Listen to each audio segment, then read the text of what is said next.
Assalamualaikum warahmatullahi wabarakatuh. Perkenalkan, nama saya Muhammad Najib Monandiza. Kali ini saya akan mempresentasikan tentang kejujuran, keteladanan, dan kasih sayang Rasulullah Sallallahu Alaihi Wasallam. Kalian tentunya sudah mempelajari kisah 25 Nabi.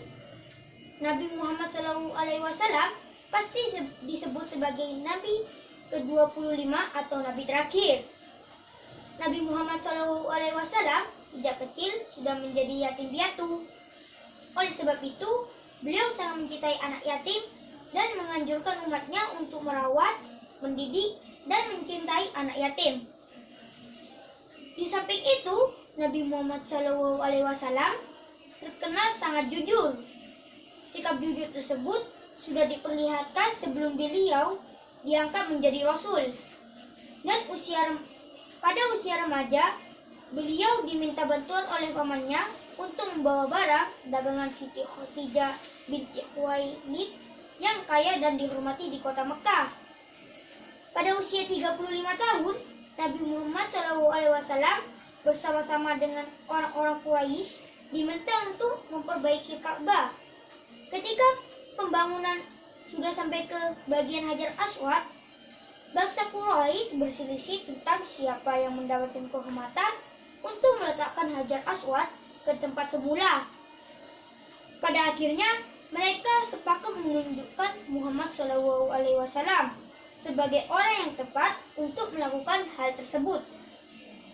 Rasulullah pun kemudian menyarankan suatu jalan keluar yang sebelumnya tidak terpikirkan oleh mereka. Beliau mengambil selembar selendang, kemudian Hajar Aswad itu diletakkan di tengah-tengah selendang tersebut. Beliau lalu meminta seluruh pemuka kabilah yang berselisih untuk memegang ujung-ujung selendang itu. Mereka kemudian mengangkat Hajar Aswad itu bersama-sama. Setelah mendekati tempatnya, Rasulullah SAW lah yang kemudian meletakkan Hajar Aswad tersebut. Ini merupakan jalan keluar yang terbaik. Seluruh kabilah setuju dan meridhoi jalan keluar ini. Mereka pun tidak jadi saling menumpahkan darah. Sejak saat itu, beliau dikenal di antara kaumnya dengan sifat-sifat yang terpuji. Para sahabat dan pengikutnya sangat menghormati dan mencintai beliau sehingga beliau diberi gelar Al-Amin, yang artinya orang yang dapat dipercaya. Mari kita teladani sifat jujur Nabi Muhammad SAW dalam kehidupan sehari-hari. Misalnya, jika orang tua kita meminta bantuan untuk membeli sabun mandi di warung, ada sisa uang pembelian, uang itu harus dikembalikan kepada orang tua. Percayalah, anak yang jujur pasti disayangi teman-teman, guru, dan orang tua. Lanjut ke kasih sayang Rasulullah terhadap anak, keluarga, orang tua, dan masyarakat. Selain memiliki sifat jujur dalam berdagang dan bergaul, Rasulullah SAW pun sayang terhadap keluarga dan orang-orang di sekitarnya. Pada zaman jahiliyah, penduduk Mekah tidak menghargai anak perempuan. Namun Nabi Muhammad SAW justru menggendong putrinya Fatimah yang masih balita sambil tawaf atau mengelilingi Ka'bah. Begitu pula setelah Fatimah dewasa dan dikaruniai anak, Rasulullah SAW menyayangi cucunya yang bernama Hasan dan Husain. Bagaimana dikisahkan dalam hadis beliau yang artinya berikut ini. Nabi Muhammad SAW mencium cucunya Hasan bin Ali, sedangkan di dekat beliau ada Aqra bin Habis. Aqra berkata, "Aku mempunyai 10 anak, tetapi aku tidak pernah mencium seorang pun di antara mereka." Mendengar hal itu, Rasulullah SAW memandangkan Aqra lalu bersabda, "Barang siapa yang tidak mau berbelas kasih, maka ia tidak akan mendapatkan belas kasih." Hadis riwayat Al-Bukhari dan Muslim. Selain di hadis Rasulullah SAW mengajarkan pula untuk hormat kepada orang tua selain dalam hadis yang artinya berikut ini.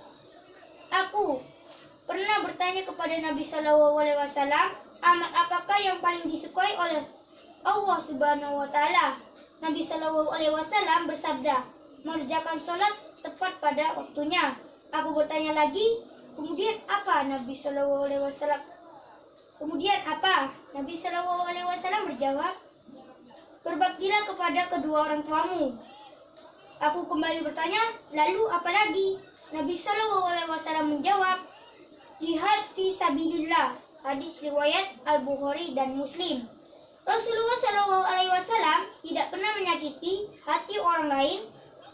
Hal itu dapat dibuktikan dalam hadis beliau yang artinya, barang siapa yang beriman kepada Allah Subhanahu Wa Taala dan hari akhir, maka hendaklah ia berkata yang baik atau diam. Hadis riwayat Al-Bukhari dan Muslim. Kepedulian Rasulullah Shallallahu Alaihi Wasallam bukan hanya pada ibadah seperti sholat, tetapi beliau pun peduli terhadap lingkungan hidup. Hal itu tercermin pada perilaku beliau antara lain sebagai berikut. Yang pertama, Nabi Muhammad SAW sangat hemat dalam mempergunakan air. Itu dibuktikan pada anjuran beliau agar tidak berlebihan dalam memakai air dalam berwudu. Dan kedua, Nabi Muhammad SAW mengajarkan agar tidak merusak di muka bumi ini. Anak-anak, tahukah kalian, Nabi Muhammad SAW diutus oleh Allah Subhanahu Wa Taala sebagai rahmatan lil alamin, atau sebagian pembawa kasih sayang bagi alam semesta ini. Tentunya kalian ingin tahu lebih jauh apa tujuan Nabi Muhammad SAW berdakwah. Tujuan dakwah Nabi Muhammad SAW adalah untuk mengubah keadaan masyarakat jahiliyah menjadi masyarakat sejahtera.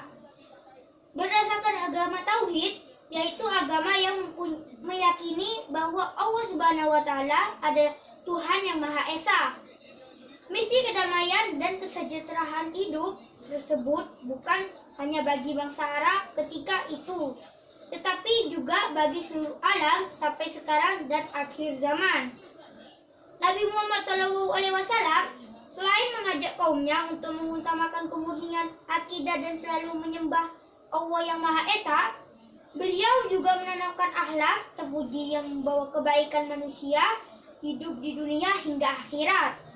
Salah satu sifat terpuji yang dapat kita cermati ketika beliau dan pengikutnya hijrah ke kota Madinah adalah beliau mampu menanamkan sikap persaudaraan antara kaum pendatang atau muhajirin dengan kaum ansar, sehingga mereka saling menolong untuk menciptakan daerah yang tertib dan aman.